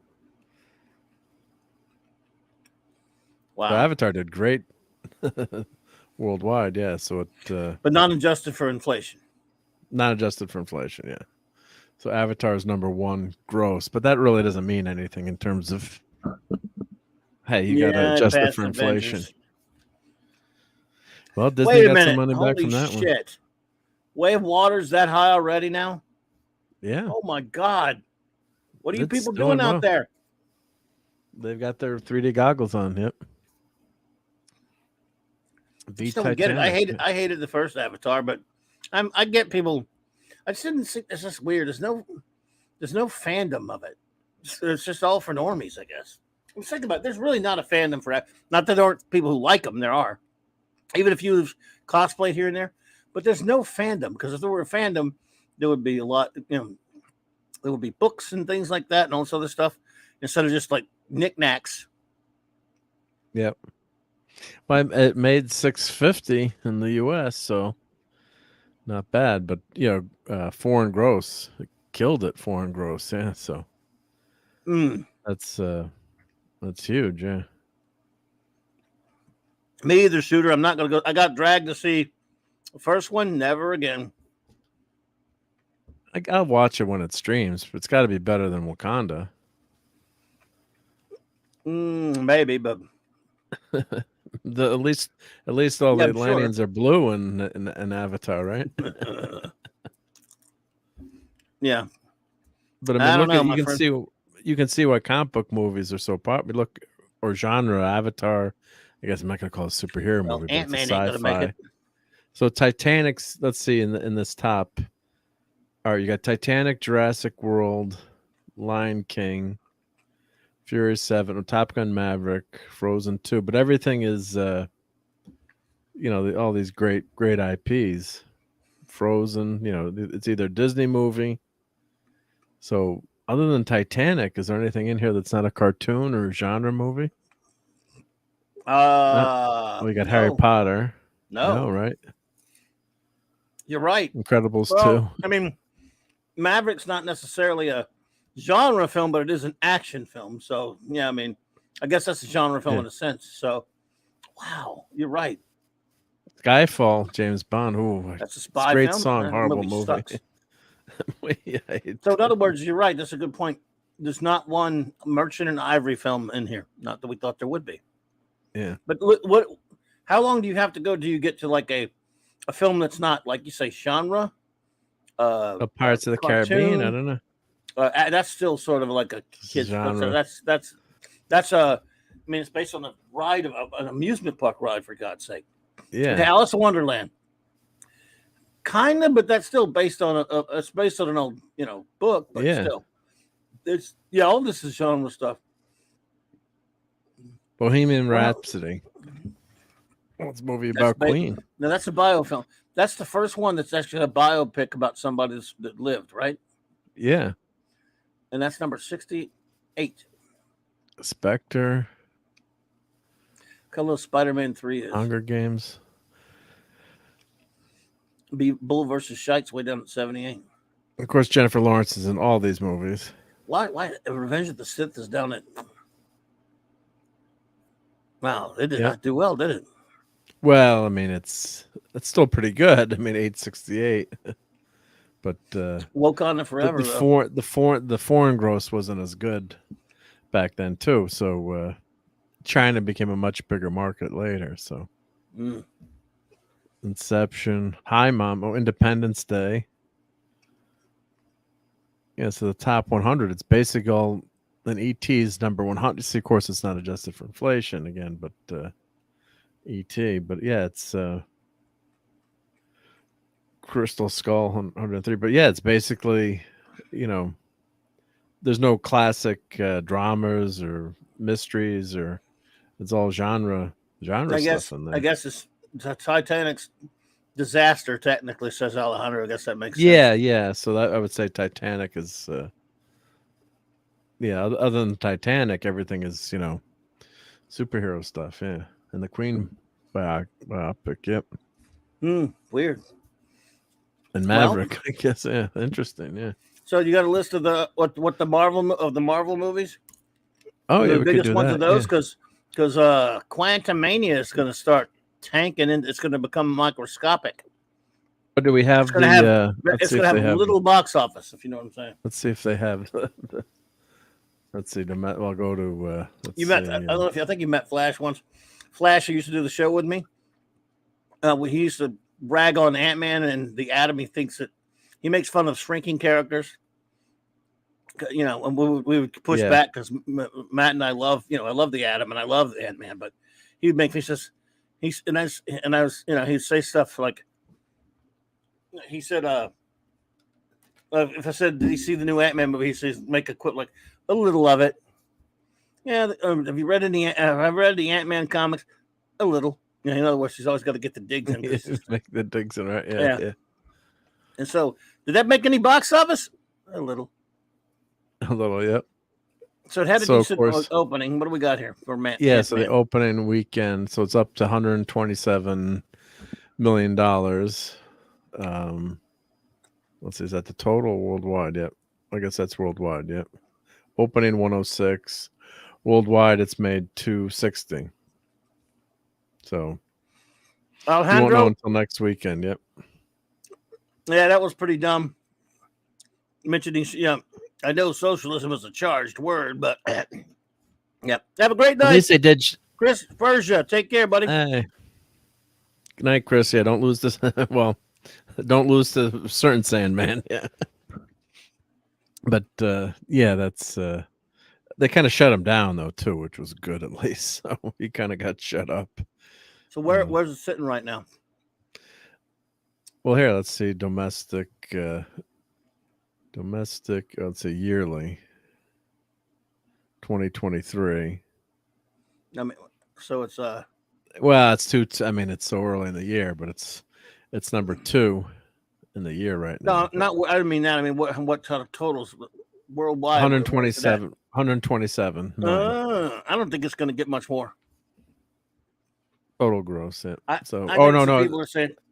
I think some people are trying to say, "Oh, still get like 4 or 5." I don't think it's going to get 4. Oh, 257 worldwide. 257 worldwide. That's what you're projecting, or that's what it is now. No, Okay. that's Oh, well. actual as of now. Yep. Okay, won't get too much beyond 4. How about that? And that's only because it's a Marvel movie. You know, the first 2 Ant-Man movies didn't make near that, did it? What Ant-Man made 600. The last one made like 650. Well, here we can. There's a chart. Like, of course, there's the Marvel MCU movies. Marvel movie earnings. Exactly, Captain Skywalker. And although I didn't laugh and I didn't cry, but I did kiss those 2 hours goodbye. Plane was a good movie. I haven't seen that. I've heard something about that. That's an action movie or something. Yeah. So they crash. You know, I think they're carrying some convicts. It could be, or they land on an island where there's some conflict when they like land. Con Air. I could be wrong, but something happens when they crash land and they gotta, or maybe there's a prisoner on the plane. Someone in the chat will help me out. So here we go. Brand Marvel Comics. Endgame is number 1. Spidey 2. Black Panther. Infinity War. Avengers. So let's see. Let's keep scrolling down till we get to Ant-Man, the first Ant-Man. Now I want to see these. I want to go in order first. But let's see. These titles. Oh, okay. So number 1. I'm saying real quick. I'm gonna have to go fast. I'm gonna have to go slow. Yeah. Cocaine Bear is on the way. That's right. Yeah. Okay, Avengers at 5, huh? Wow. That's the one that really launched them up. Yep. I think this is domestic. Yeah, because they made $1 billion. Yeah. Avengers made $1 billion. Yes, this has got to be domestic again. So Spidey No Way Home. Black Panther. Infinity War. 678. You don't have the worldwide numbers or no? Well, let me find something with worldwide numbers because we got to see the worldwide numbers. Yeah. There we go. There they are. Yep. Endgame, Infinity War, No Way Home, Avengers, Age of Ultron. So I meant the first 5, 4 of them are Avengers movies.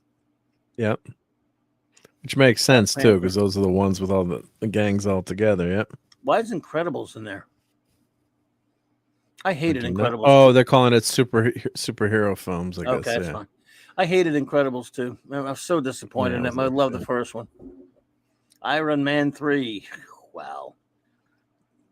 Captain America.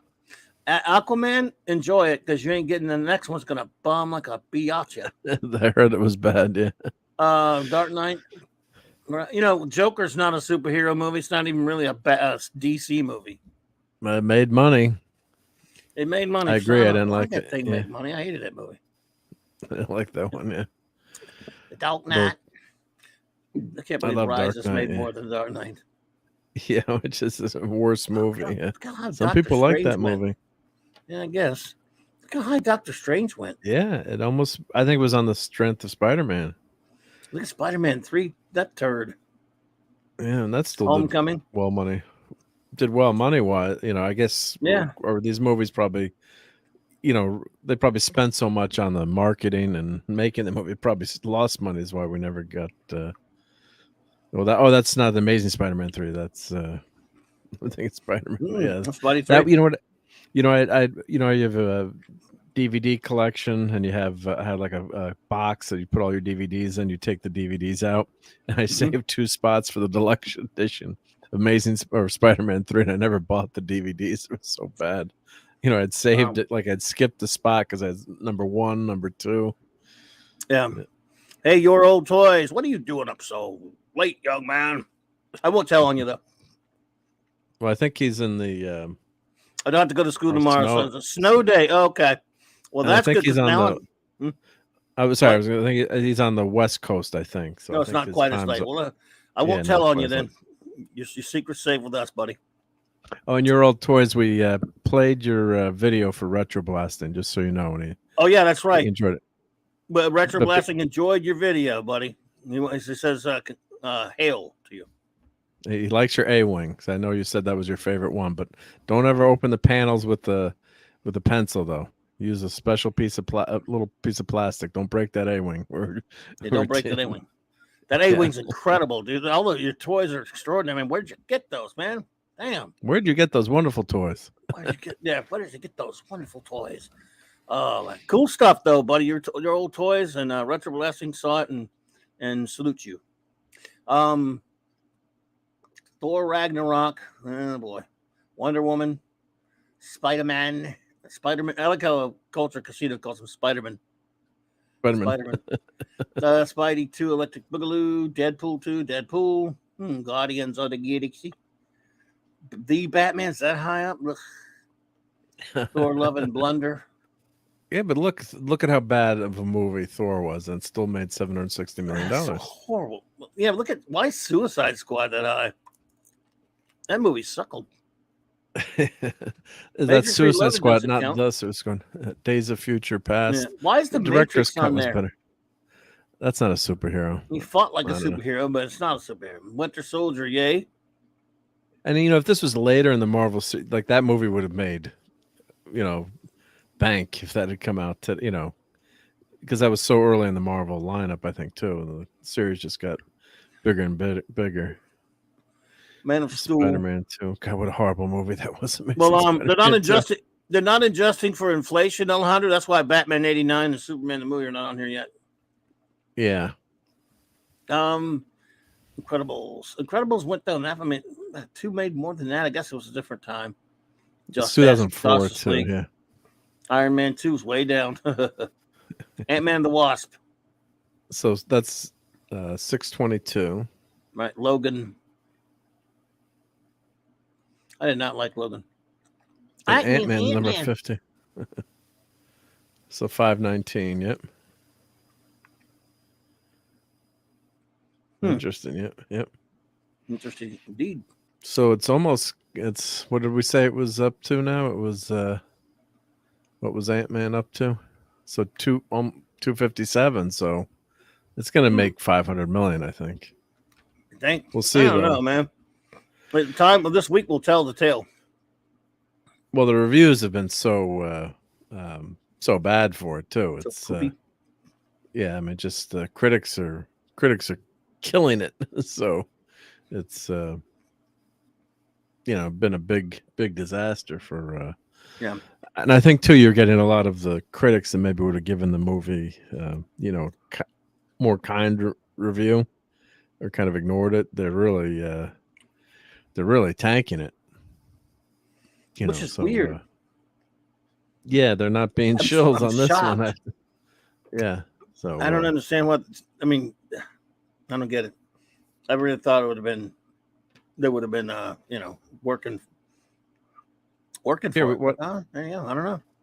Why don't we show your ranking of Marvel movies? We'll update it for the I think I have that you have mine chart. Yeah, I have yours. I was keeping a chart. Yep. I'll put it on the screen though. I did a sheet for it. But I have a new one. I gotta update my spreadsheet to match your new rankings. Oh, but you don't have my list. Well, I put your list on my. I had me with my spreadsheets. I can send it to you. Well, I'll show it to you. I have my ranking, but you don't have this because I just. How could you possibly have it? No one has it but me.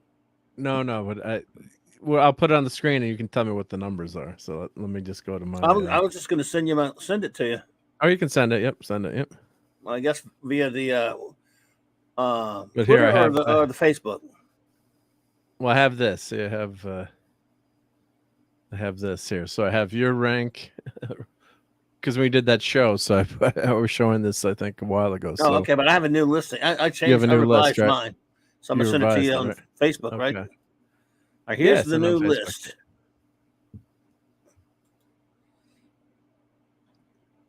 All right, I sent it to you. There we go. Go to that. Yeah. Okay. So you got to change mine around. I reorganized it. I do that every now and then. So you did some housekeeping. Yep. I had to fix it. Every now and then you have to tweak it. Sometimes I go, that's not right. Let me move that around a little more. There we go. Okay, so we've got Captain America: Winter Soldier 1. I also have it one. You're not gonna go backwards. Oh, you want to go Where's the backwards? Yep. first? Where's You the don't have to. first? So, yeah, let's do that. Black Panther: Wakanda Forever, which I still have not watched. It's 31. I have it as 31. It's the worst All right. piece of garbagio. Okay, so we got that. That's correct on your list here. Let's see here. You got it at So, yeah, 30 you can because see. you've only seen. Okay, I see what you're saying. Yeah. Well, I haven't said, yeah. So this is updating it for. Okay, so you've got Eternals is 30. Mm-hmm. Captain Marvel is 29. Everyone, this is counting backwards. Worst the first of the Marvel MCU movies. That's my 28. list anyway. You doing mine Yeah. list now? Okay. Yeah, I'm reading your column. Yep, 28, Love and Blunder. Right. 27, Shang-Chi, Legend of the Not Ten Rings. 26, Black Widow. 25 is Iron Man 3, right? Yeah. Audience 24 is Black Panther, which I agree. I never liked that Black Panther movie. 23 is Iron Man 2. 22, Ant-Man and the Wasp: Quantumania. 21, Thor: The Dark World. Okay, and then you've got Spider-Man: Far From Home is 20, so let's change that. So that's 20. Well, those and then other you've ones got that need to be changed. Nope, those are all correct. Yep, Doctor Strange. So 19 is Doctor Strange in the multiverse of the madness. So that's 19. 18 is Thor. Ragnarok. 18 is Ragnarok. Okay, and 17 is Spider-Man: Homecoming. Yep. 16 is Ant-Man and the Wasp. Yep. So you had a lot of changes here. Okay, 15 is Incredible Hulk. Yeah, I got weird. Okay, 14 is Thor. Yep. 13 is Guardians of the Galaxy 2. Okay. Volume 2, yep. I got to get volume 2. Be kind, rewind. Ant-Man number 12. So Ant-Man's pretty high up on your list, yep. Yeah. Spider-Man No Way Home is 11. Doctor Strange is 10. 9 is Guardians. Number 1. 8 is Civil War. Yes. 7 is Endgame. 6 is Avengers: Age of Ultron. 5 is Cap First Avenger. 4 Iron Man. 3 Avengers. 2 Infinity War, and 1 Winter Soldier. So let me resort that. Got them all sorted. Wow, you got them fixed. I'll stick there with you it that go. way for a while. 31 movies, and I guess after I see Guardians 3, that'll be the last Marvel movie I go to the theater to see. I hope. What about Marvels? Enjoy. You got off the hook with Wakanda Forever. Well, this is going to be my off the hook. I'm not going to Marvels. Even if my buddy wants to go, I'm just like, you can just, I don't know, man. No way. Yeah. I went to see Captain Marvel, and that was ridiculous for me to do that. So let's see your list. So my list, let me sort my list here. Well, I haven't added Ant-Man and Wasp: Quantumania to my list yet, or Thor: Love and Thunder, but I'd probably go with Thor as my... Well, I haven't seen Wakanda, but from what I've seen in Wakanda Forever, I'm going to put it as 31. Yeah, go for it. And Eternals... Good night, Alejandro. Good night, Alejandro. Good night. Thanks for all your great comments. Yep. Love and Thunder was just so bad too. So I'm gonna have to give that. Eternals is almost unwatchable, but Love and Thunder kind of ruined a character. So that's what I'm saying. It ruined Thor. Like Eternals didn't have any. Is so horrible. We didn't have any beloved characters to ruin, although it's an affront to Jack Kirby. Yeah, it was an insult to Kirby. That's bad, and that's why it's another reason why I have it so low. But Jesus Christ, yeah. I mean, I don't blame you. I mean, Love and Blunder destroyed Thor. It was horrible. Again, when you get into this bottom rung, we're not just They're talking about bad. bad movies. Like Black Panther, Wakanda Forever. It's not just a bad movie. It is bad, but it also destroys one of their oldest characters, Namor, their oldest character, in fact, and it Yeah. really screws over T'Challa. Yeah. Eternals is unbelievably putrid, horrible, and shouldn't have been made. Another thing that shouldn't have been made. It's a front, and it does insult the King of Comics, so they can go screw. And then Captain Marvel destroys Marvel and even the Carol Danvers character, and Skrull and Nick Fury. Yeah. Love and Blunder, Thor, and that villain that you like of it ruins him too. So yeah. Anyway, continue. Sorry. No, so that's when I factor in the really bottom of the barrel. Yeah. So I had Cap first, Avengers Infinity War second, Guardians of the Galaxy third. I just love that movie. Just blew me away when I saw it. Did not expect it to be good. 4 Avengers, 5 Iron Man, 6 Cap First Avenger, 7 Age of Ultron, 8 Civil War, 9 Endgame. Endgame maybe should be. I don't know. It's just so tough. They're all good, but yeah, Infinity War is top of the chart there. Volume 2. I liked Iron Man 3 a lot. I know I'm a weirdo for that. There's a lot of stuff I liked about that. Spider-Man No Way Home. Ant-Man at 13. Ragnarok, I got to move down now. Because Ragnarok, I liked so much more in the beginning. That was the beginning of the end for the character of Thor. That was the first one that dumped all over Thor. I mean, Dark World was just a shitty movie, but I mean, it's didn't dump on the character, though. Right, it's fine for the character to have a crappy movie. And you don't like it, but if it happens, Ragnarok is a better movie as far as enjoyment wise, and yet it dumps all over the character so badly. Well, if we didn't get Love and Thunder, if they'd gone another direction, and we didn't get all the jokiness, then it would have been. Endgame hurt him too. Yeah, so that's the problem. So, Doctor Strange 15, Ant-Man 16, Multiverse of Madness 17, Homecoming 18, Shang-Chi 19, Black Widow 20, Spider-Man Far From Home, Incredible Hulk 22. I could move that one up maybe.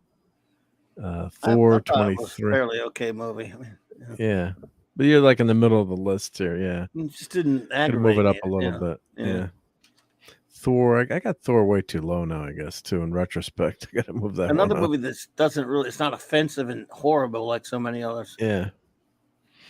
Iron Man 2, 24. Yeah, Thor Dark World, just a bad movie. Black Panther 26. Then you get to the bottom of the barrel. Captain Marvel, Eternals.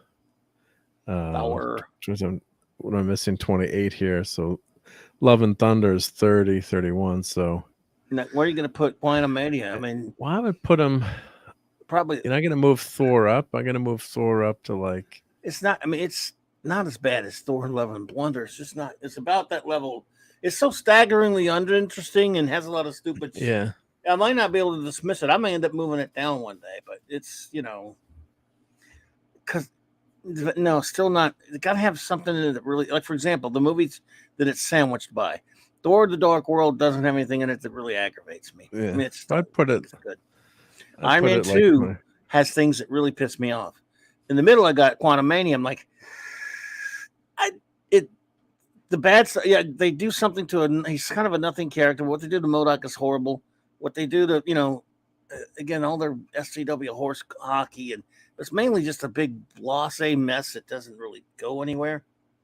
And it's not good. I'm not saying it's bad. It's a bad movie, but it's not as it doesn't anger me as much as, I guess. Yeah, Quantumania. When I watched, so I sat in the theater with my buddy. I'm like, it's not that bad, is it? We were joking. I didn't think it was right. There's a lot of plot holes, but it's if you just want to eat your popcorn, and other than the MODOK, I'll admit is MODOK is what they do to MODOK is bad. That fell flat too, because I think they went that joke route again, where hey, it's not. And if the jokes were, it was Guardians of the Galaxy level good. If it was Drax the Destroyer good, then it might have worked. But it's just too much of a miss. but they didn't really destroy. Like, you know, is Ant-Man ruined as a character? I wouldn't say so. Not like they've done with. They were Not pretty like they've done crappy with to him, Thor. but yeah. Yeah, They but did dump on him a little bit, but yeah. so I'd say Wakanda's the worst. Love and Thunder because destruction of Thor.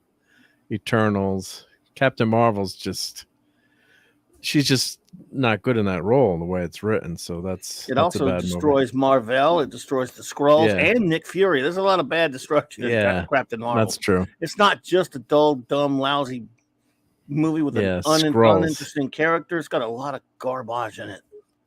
It's terrible. Yeah.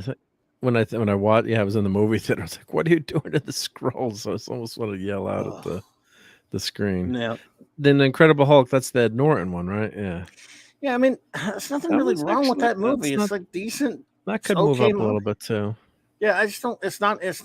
I don't think it's bad like some people do. I think it's fairly entertaining. It's got some okay stuff in it. It's got a big fight at the end, like you expect from a Hulk movie, and I mean, it ticks the boxes as far as a fairly innocuous but relatively enjoyable, superhero film or Marvel type film that's not.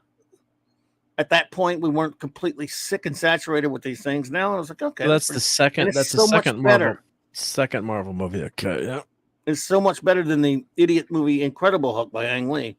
Sathras, what's up, buddy? Yeah, I guess that doesn't count as a Marvel movie. It wasn't made by Marvel, so. Hey, Zathras, yep. What's up, buddy? He said I need Mark to come to my museum and spreadsheet all of my spending. Oh my god. You can never have too many spreadsheets. Yeah, spreadsheet time. He is a spreadsheet king. Well, it's fun. Then you can keep your list updated this way, right? Yeah, and then you got all the then you got all the links in here, so you can jog your memory about what movie. Oh, but see, and they probably redesigned the whole sick bay too. I know engineers; they love to change things. Right? That's it. You're an engineer. Yep. Yeah, I thought I don't know. People think a little bit rough on the Incredible Hulk. I think it was okay. It's way better than that. That Ang Lee movie is. Oh boy, I can go on that all day, man. Bad. I can go bad. Jesus God, that movie's horrific. We need to rip it to pieces one of these days. I think Eric wants you to play something. Hey, Jill. Eric K, I'm sorry. I don't think we should be mean to our nerds. Get those nerds! Nerds! What? Hey, Jilly. What's up? Jilly. Good to see you. Oh, dear. Hey, you were up late, Jill. Oh, my goodness. So, yeah, well. Yeah, probably need to lower. Yeah, I need to lower Shang-Chi a little bit, too. Yeah, that's like number 29 or something. I'm just kidding. I have it at, what do I have it at? I had a fun time in the theater. I hate that movie. I had a fun time in the theater, but it's not Shang-Chi. It should be called, other Marvel hero, not named Shang-Chi and the Legend of the Ten Hula Hoops. But I thought there was some good stuff in the movie. But he's not a good Simu Liu or whatever how you pronounce his name. Of all these movies, and if you look at the list there, as far as like your either Avengers movies, of course, or multiple casts, but as far as the lead of each one of these movies, all right, we got 31 of them. I'm gonna start at number 1. I mean, Captain America: Winter Soldier. So you got a great lead. Chris Evans is great. Iron Man, Robert Downey Jr. Great. Guardians of the Galaxy. That's a team effort thing, but still, Chris Pratt's great. Even though, as a buddy of mine who loves Star-Lord from the comics, hates him because he says he's quote a horny man-child in the movie. Doctor Strange. Some don't like him, but I like Benedict Cumberbatch as Doctor Strange. It's good, yeah. Raquel thinks it looks like a goldfish, but I like him. I think he's a good shot. He's the guy I wanted to play Doctor Strange when they cast him. So another good casting. On my point, when I'm getting at this, I'm going to go down. The casting's been pretty good now. Spider-Man: No Way Home has all 3 of the guys who's played him. They're all fine. Spider-Man casting, I actually like Tom Holland. McGuire, I like those movies. 2 of his movies, okay, but Andrew Garfield, terrible movies. I thought it was a pretty decent casting. They all seem like good guys. Yep. Let's go to Thor. Great casting, no problem. Hulk, that's I think Ed Norton would have been better than Mark Ruffalo.